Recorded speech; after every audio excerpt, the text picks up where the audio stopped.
बहुत समय पहले की बात है। एक छोटे से गांव में श्रीषा नाम की एक लड़की रहती थी।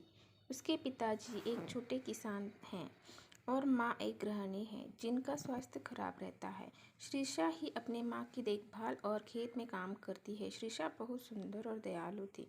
उसके पापा के फूलों की खेती करते थे।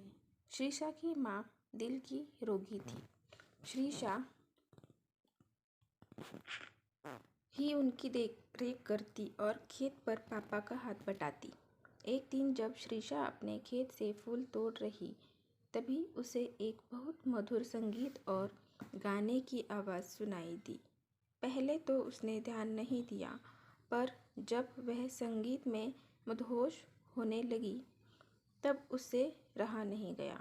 जहाँ से गाने की आवाज़ आ रही थी, श्रीषा उसी ओर चल दी।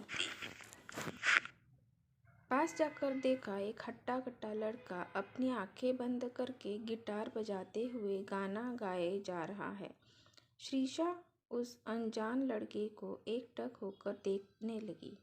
बहुत देर तक उसको देखती रही और संगीत में खोकर उसके पास आंखें बंद करके बैठ गई। लड़के का नाम रोशन था। रोशन ने पूछा, कौन हो तुम? श्रीषा एकदम से चौंक गई और कुछ न बोल पाई। धीरे धीरे दोनों ने बात करना शुरू किया। रोशन पड़ोस के ही गांव का लड़का था जिसको संगीत में बहुत रुचि थी, पर घरवालों के कहने पर वह शहर में पढ़ाई करने गया था और नौकरी न मिलने की वजह से गांव वापस आया था। उस दिन दोनों बैठकर घंटों बातें करते रहे और दोस्त बन गए। श्रीषा को रोशन पसंद आ गया और दोनों रोज़ मिलने लगे।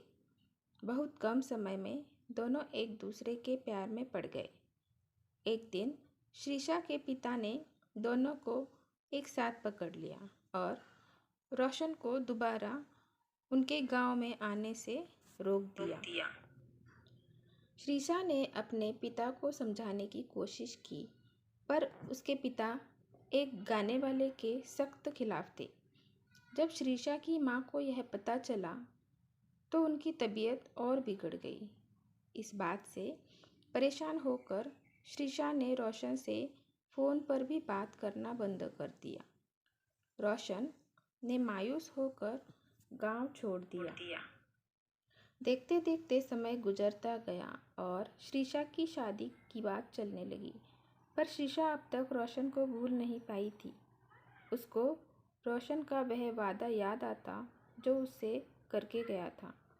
चाहे कितना भी वक्त लग जाए, मैं एक दिन कामयाब होकर तुम्हें लेने ज़रूर आऊँगा।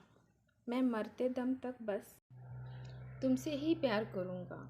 तो मेरा इंतज़ार ज़रूर करना। कभी कभी श्रीषा को लगता कि रोशन उसको भूल गया और कभी कभी लगता वह जल्दी ही वापस आ जाएगा। न जाने कितनी बेचैनी और दर्द में श्रीषा जी रही थी। न वह किसी से कुछ कह सकती थी और न प्यार को भूल सकती थी। एक दिन एक लंबी सी गाड़ी उसके घर के बाहर रुकी, जिसके पीछे गांव के बच्चे दौड़ रहे थे। इससे पहले गांव में इतनी महंगी गाड़ी कभी नहीं आई थी। गाड़ी देखकर ही मोहल्ले के सभी लोग जमा हो गए।